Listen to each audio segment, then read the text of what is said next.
Hi, this is Starkie Sowers, Director of Education for Clark's Nutrition and Natural Foods Market.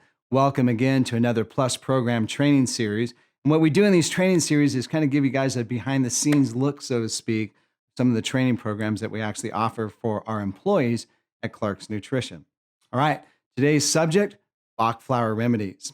So when we think of Bach flour remedies, you got to think of a couple different things. Number one, they've been on the market for roughly about 60 plus years. And not only been on the market, but definitely been a top contender in sales in what we call the SPINS reports, which is a national average, so to speak, of sales across the board. So you can't talk about Dr. Edward Bach and his flour remedies without maybe getting a little bit of history about the formulas and where they came about. Let's kind of take a little behind the scenes look at this. First of all, Dr. Edward Bach was actually born in 1886. He passed away in about 1936. And what was unique about him was this. He actually was a top physician in Birmingham Hospital in London from about 1906 until about 1913. So as a physician, one of a couple different things that he did, number one, he was a virologist and a bacteriologist and immunologist. And all that stuff basically means very simply the following. He actually worked with vaccinations. He actually helped to develop a lot of vaccine concepts that were really being kind of proponed at that particular point in time, and especially in that kind of historical moment. So if you really kind of think about that, and we think of vaccines today, he was definitely one of those instrumental individuals that kind of helped to develop the whole concept of vaccination. All right. So one of the things that he did is he worked in this hospital for a very long period of time. And at the end of his career, and mind you, it's a very short career when you really look at it, he actually ended up getting very sick. And when he got sick, they actually diagnosed him with a tumor, and they removed the tumor, and they basically told him that he had roughly about 3 months to live. And so in that particular point in time, he actually kind of reflected upon self, so to speak, and went back to his own laboratory and started working with homeopathic remedies. And he actually noticed he actually started getting better.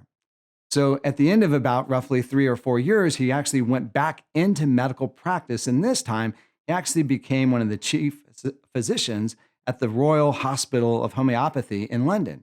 And so what he did is he worked there from about 1917 till roughly about 1928. And his primary focus was actually what was known as nosodes. And nosodes are very interesting. Nosodes are basically when you take diseased tissue, so to speak, to speed up the recovery from a particular illness. And so let's take, like, for instance, let's say you had like a sinus infection. And so, the physician would actually go up and maybe scrape out some of that diseased tissue and then actually make a homeopathic remedy and have you take it throughout the day to speed the recovery from that particular illness. So it was in this quest for these nosodes and years of working with the nosodes that he kind of felt like, there's got to be a better holistic approach than using diseased tissues, whether it be in a situation of a vaccination or in a homeopathic nosode. And he kind of started looking for a little bit more of a eclectic way, so to speak, or a more holistic way. And he started looking actually at flower essences or flowers. And he felt like that the flowers had a couple advantages. Number one, he wasn't working with diseased tissue. Number two, the plants themselves, when it comes to the flowers, that's the most purest form and probably the richest and most strongest essence, so to speak, of the plant. So he kind of felt a couple things. Number one, he wasn't working with diseased tissue. Number two, he's working with the most potent aspects, so to speak, of the plant. And then the number three thing was he actually felt like it was a much more holistically balanced concept. And so he felt like that was going to be a much better approach. Well, what was unique about this particular approach is, well, he actually started working with what he called emotional imbalances. He decided, and after years and years of working as a physician, he decided that emotional imbalances actually spry on or actually are maybe the root cause, so to speak, of diseases. Oftentimes we look at different type of psychology and different concepts in there. A lot of those individuals obviously feel the same. So what he did is he worked with thousands of different types of plants. And with these particular plants and these thousands of different remedies that he was working with, he basically identified what he called 38 imbalances emotionally, and he sought for 38 particular flower essences to help to rebalance the body back so it eventually could heal itself.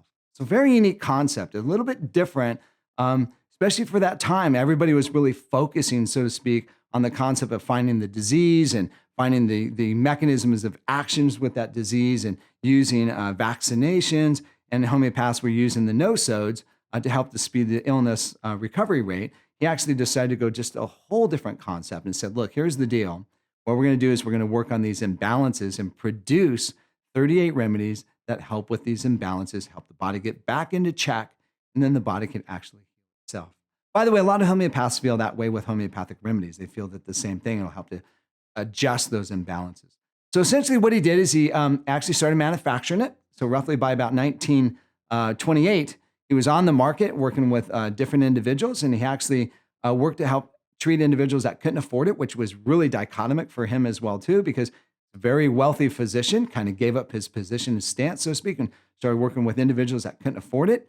And that was a very unique aspect for him as well. And he basically kind of gotten really in touch with a lot of individuals that needed help. And he felt like the remedies were doing a phenomenal job. So he eventually came up with 38 total remedies.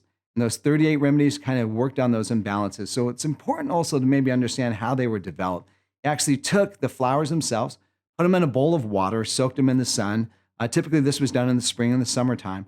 For the flowers that were picked in the fall as well as the winter, he actually took them and boiled them in water for 30 minutes. Then each one of those decoctions, so to speak, was diluted with 50% grape brandy and then put into solution from there. So very simple in its concept.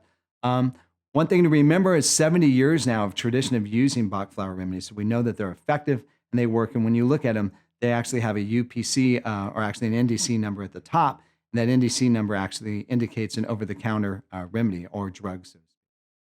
All right, so this wraps up the first part of this training series. This is Starkie Sowers, Director of Education for Clark's Nutrition and Natural Foods Market, reminding you to live better.